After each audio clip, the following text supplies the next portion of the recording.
English more naturally. I am sure you at this level, probably intermediate, pre-intermediate, or even advanced, you would like to sound more natural in English. And with these 5 habits that I'm going to recommend in this video, I know it'll happen. Of course, you have to be consistent, but with consistent action while following these habits, I know you will sound more natural. You will speak English more naturally. If you don't know me very well, I am Teacher Prix. Thank you so much for giving me an opportunity to teach you. Make sure to subscribe to the channel because I'm always posting different lessons to help you speak English fluently anywhere, anytime. Now, let's talk about habits. And guys, habits are important because they are the key to success. Habits are actions that you do on a consistent basis, and at some point, they become automatic actions. You go on autopilot after some time because you repeated the same action over and over again until your brain remembers that action automatically. That's what we call habits. Now, habits can be good, can be bad, and can be neutral. But in this lesson, I want to show you healthy habits so that your brain can go on autopilot when you're studying. And with the repetition of these actions, you will eventually speak English more naturally. And pay attention to the word I chose, eventually, at some point. This is not going to happen overnight. It requires repetition and practice. But I know you can do this. I believe in you. Now, that being said, habit number 1 is to work on enunciation. I know we hear many teachers, myself included, talking about pronunciation. And pronunciation is different from enunciation. And it's important that at your level and here on my channel, I don't help beginners. Beginners are not my focus here. I focus on intermediate, pre-intermediate, intermediate, advanced students. And enunciation is different because pronunciation is going to focus on the sound and the stress of the words. For example, police, it's not police, it's police. That's pronunciation. That's what we see the most, okay? Learning how to say, let's see, think, the TH sound. That's pronunciation. And most students study that. And you should. Pronunciation is important. Enunciation is different. Enunciation is the ability to speak more slowly, more clearly, more intentionally. It's the awareness of the syllables and how to make the sounds in a different, with distinction. I think that's the key word I was looking for, with distinction. You know the different syllables and you make the proper movement so that you can have a proper enunciation. And to improve your enunciation, you need particular exercises requiring the movements, the tongue, the lip, so that you can make your pronunciation better. It is a combination of factors. And I want to show you, I know you can see the image of the singer Ariana Grande here on the screen. And I want to show you a video where she's talking to Jimmy Fallon. I think that's his name. I think it's Jimmy Fallon. And he is highlighting one problem with one of her songs, okay? So I'm going to listen with you. It's very short. I think it's like 20 seconds or so. So let's listen together. I say I don't want you say part. Yes, the part. But when you sing, you go, part! Yeah. This is the part when I say This is the part. So here she makes a pronunciation mistake, and then she agrees. I'm working on the pronunciation thing. That's it's a recurring problem. She's American, and she says, I'm working on the pronunciation thing. It's a recurring, continuous, it's a repetitive. It's a recurring problem. It always comes back. It always happens again and again. So here, the interviewer, the host is saying, oh, in your song, you say, this is the part where, this is the part. And instead of saying the part, that's pronunciation. Okay? Now, enunciation is when you're not able to say the syllables correctly. It's almost like you are a native speaker or not native speaker. Enunciation is not a problem that only students like you and I have. Enunciation is a problem that even native speakers have. So to work on enunciation, you need to slow down. If you go too fast when enunciating the words, when making the movements of your lips, of your tongue, the pronunciation is not going to happen. So you see how they are connected. The enunciation doesn't happen, so the pronunciation doesn't go well either. So pronunciation, you need to learn the sounds. Of course, you need to learn all the vowel sounds, all the consonant sounds. Yes, go for them. However, you also need to learn that there's a proper movement, there's a proper pace. You need to pay attention to the syllables and how you link the sounds. That's enunciation. Let's do an exercise together, okay? I picked this book here. I love this book, and I'm going to make a video where I talk about a few elements from Ultra Learning. Excellent book, by the way. Huge recommendation. And I'm going to read this short paragraph. Yes, I picked a short paragraph, and you can see on the screen. And I want to read this paragraph to you. And my focus is on clear enunciation. I will read more slowly. I am not so worried about the linking and getting everything together, because for English learners, if you focus too much on linking without preparation, you will have really poor enunciation. So take a look. And I may make mistakes because this is an exercise we need to do on a regular basis, okay? So the importance of feedback probably isn't too surprising. We all intuitively sense how getting information about what we are doing, right and wrong, can accelerate learning. More interestingly, the research on feedback shows that more isn't always better. Crucially, what matters is the type of feedback being given. I will read one more time, focusing on my enunciation as much as I can. The importance of feedback probably isn't too surprising. We all intuitively sense how getting information about what we're doing right and wrong can accelerate learning. More interestingly, the research on feedback shows that more isn't always better. Crucially, what matters is the type of feedback being given. How cool is that? Now, this is a typical exercise you can do when reading, especially when you have the audio resource with you. So you can listen to the audio file and really go slow and focus on the complete enunciation of the words. As you can see, I even exaggerate a little because I want to make sure that I am paying attention to all the syllables I am saying, that I am enunciating. I am pretty sure that right now it is extremely easy and comfortable for you to listen to me and understand all the words I am saying, because my intention right now is to show you the power of enunciation. But Priscilla, this isn't natural. Native speakers don't talk like that. That is one habit. I am helping you build up your fluency. Of course, we need to speed up, but if you don't know how to do this slow, you won't be able to speed up, my friend. And when you do accelerate, you will fail because of wrong preparation. That's what I'm trying to teach with this habit. You should implement it.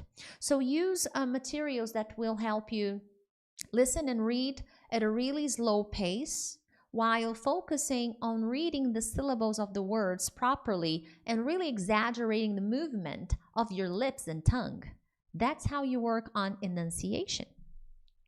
Habit number 2, slow, normal pace, fast. Now we begin to play a little. Of course, you want to speak more naturally, and naturally, native speakers will speak more quickly than you and I. I also speak slowly if I compare myself to a native speaker. Two comparisons, actually. If I compare myself to a native speaker, granted, I speak more slowly because I'm not a native speaker. I know, I'm Brazilian. And second, I am naturally a slow speaker. It is my style. I don't like speaking too quickly because I I'm a keynote speaker. I like sending my message. I like putting my ideas across. I like the pauses, the dramatic pauses. I pay attention to the sounds I make, so I naturally speak a little bit more slowly. That's important to me. That's my style. Even in my language, that's my style.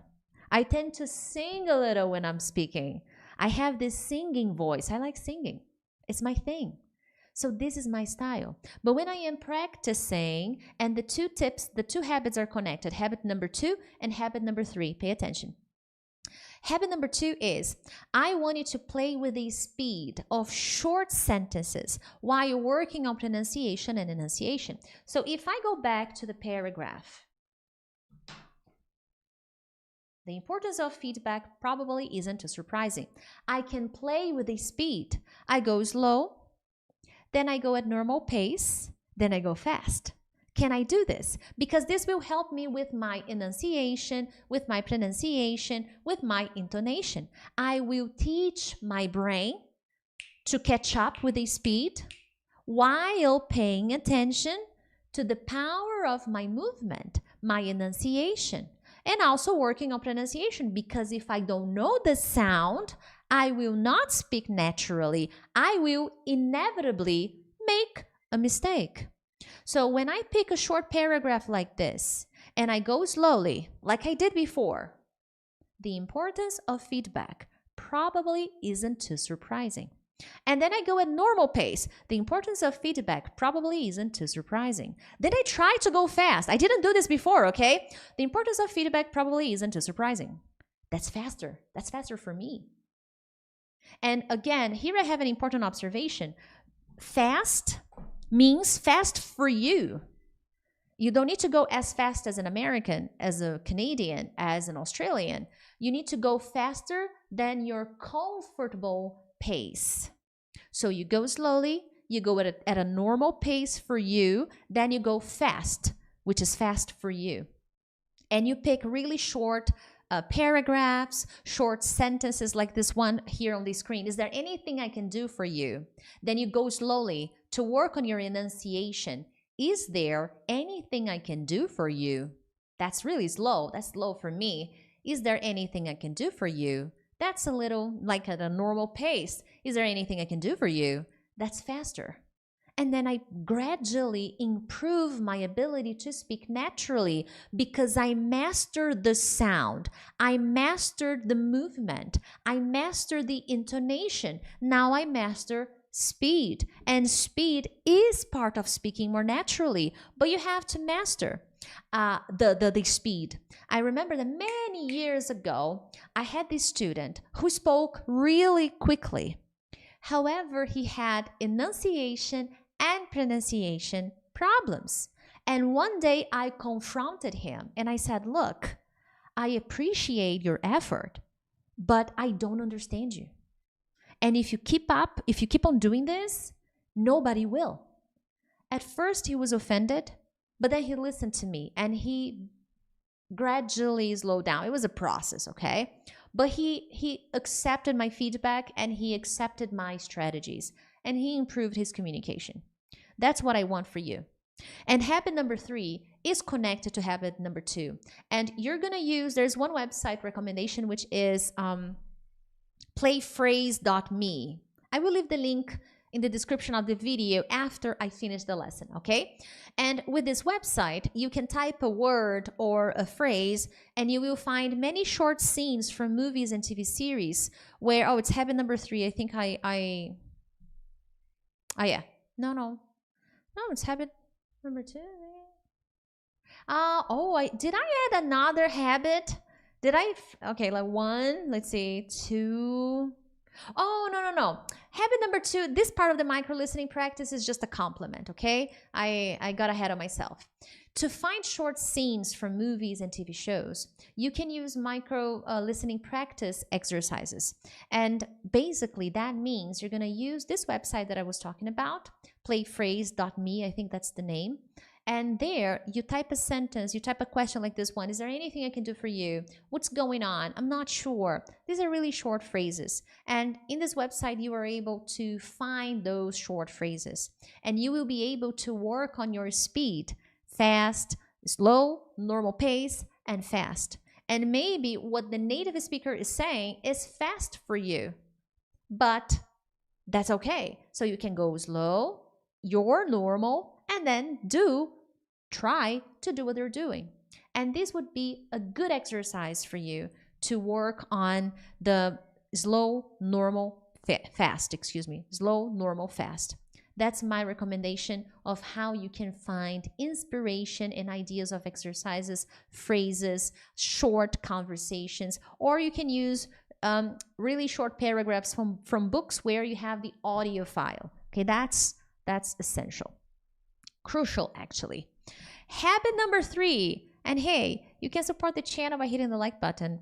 But in the meantime, habit number 3 is cut it like they do, change it like they do.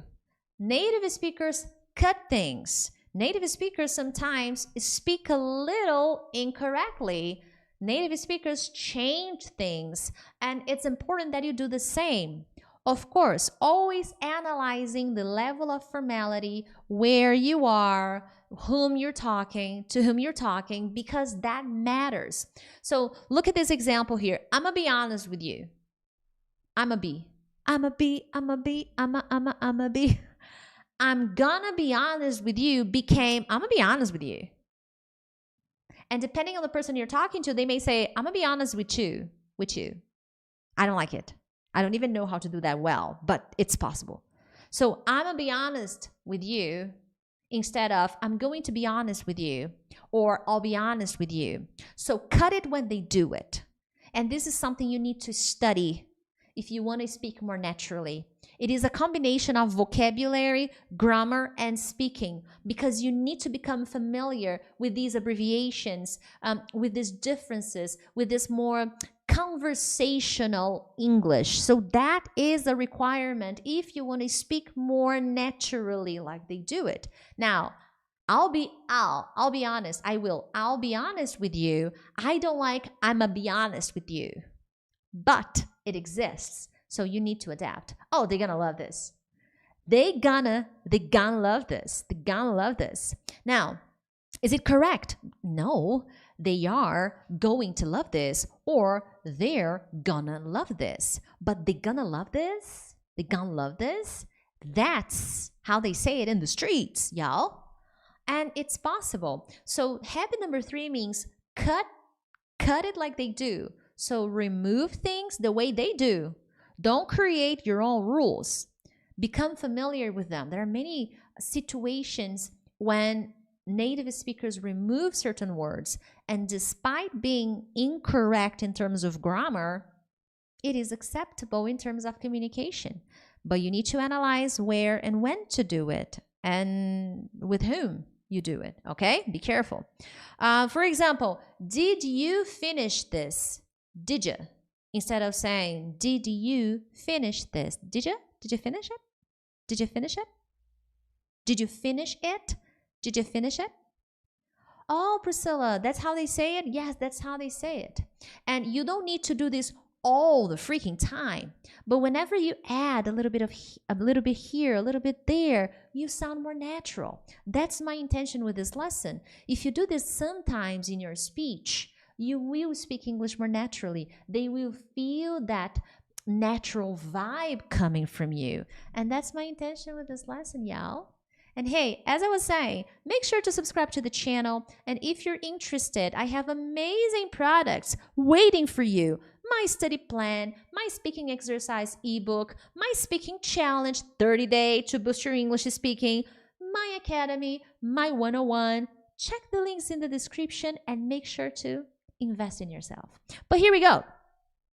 Habit number 4, use what they use when they use it.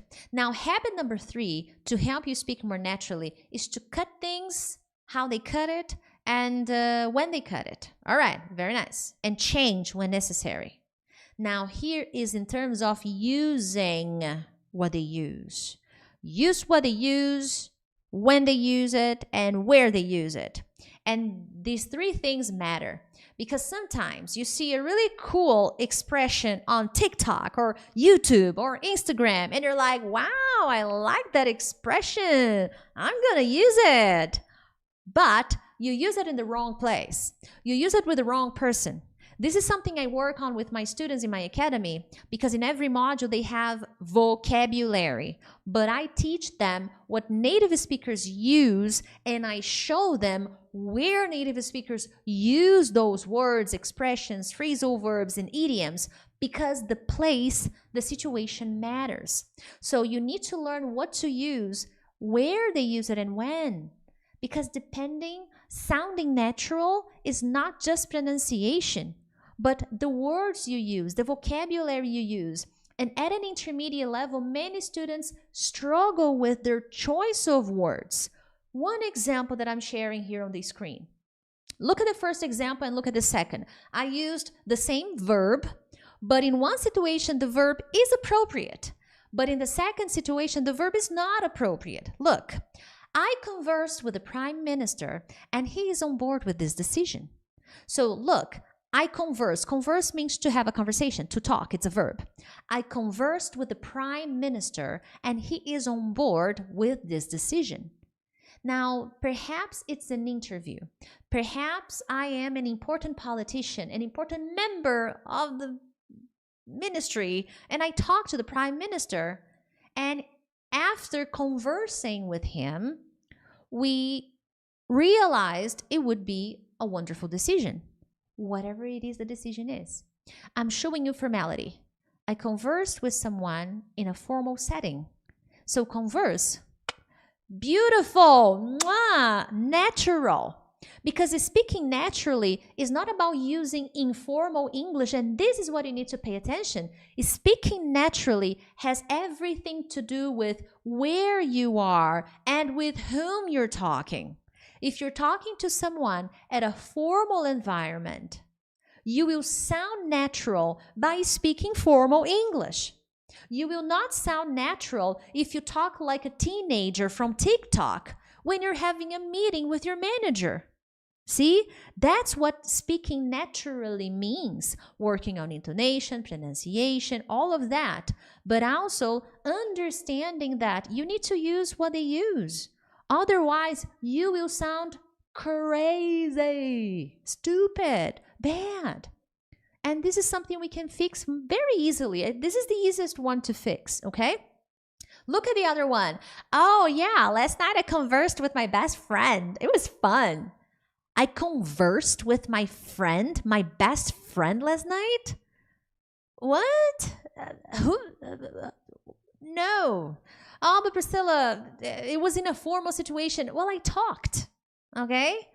I had an amazing conversation with my friend last night. If you want to sound a little bit more polished. But I conversed with my best friend.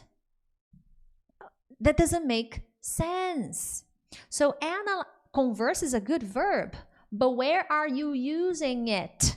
That's the crucial point here if you want to sound more natural, if you want to speak more naturally. So the habit you need to implement is learn how to use a word, what word they use, where they use it, and with whom, when they use that word and in what situation, because this will determine how naturally you will be talking to someone, how natural you are when you're talking to people, when you're having conversations in English. And this can be easily fixed, okay?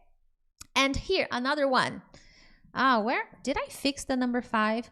Ooh, I didn't fix number 5. I thought I had finished my habits. Oh, what is habit number 5? I think I forgot. I think I'm gonna have to change the habit to number 4. 4 habits. But I think number 5 is okay. I'm gonna include a new one here, okay? Because I didn't change the slide. I'm even gonna take the slide away, and I'm gonna go to grammar. Okay, and when you are at an intermediate level and you need to advance, many students begin to use a lot of unnecessary grammar. and they use passive voice all the time, and they want to use present perfect all the time, and they want to use past perfect all the time, and they want to use inversions all the time. Inversions, are you familiar with inversions? That's habit number 5. Know when to use the cool grammar you study. Because if you use unnecessary grammar points in an attempt to speak English more naturally, you will get the opposite effect. And this is connected to the previous habit, but the previous habit was about vocabulary. This one is about grammar. And I know you want to improve, and I know you're probably studying a lot of grammar, but just because you saw the connector thus, THUS, doesn't mean you're going to be using it all the time. So you need to realize that grammar is very important. You need to study more advanced grammar lessons, but some grammar subjects you use in conversations, if you use it in the wrong place, you will not sound natural. Watch this video and pay attention to my grammar use. I stick to the most basic grammar points: present, future, continuous. I use some connectors, but I don't use the most sophisticated ones. Granted, I'm a teacher and I need to make this lesson as easy as possible, so I don't need to use complicated grammar structures here, because I'm sending a clear message to help you speak more naturally. But I know that even though I am not using the most polished vocabulary and grammar points, many of you would like to talk like me because I'm clear, because I sound natural. Sounding natural doesn't require much. It requires learning how to use what you have. And that is my intention with this lesson. And be careful with how much grammar you study, especially when you are at an intermediate level trying to step up. Inversions, like really complicated structures, will only make you sound stiff in communication. And communication is supposed to flow more naturally. I hope you enjoyed this video. Share it with a friend. Bye!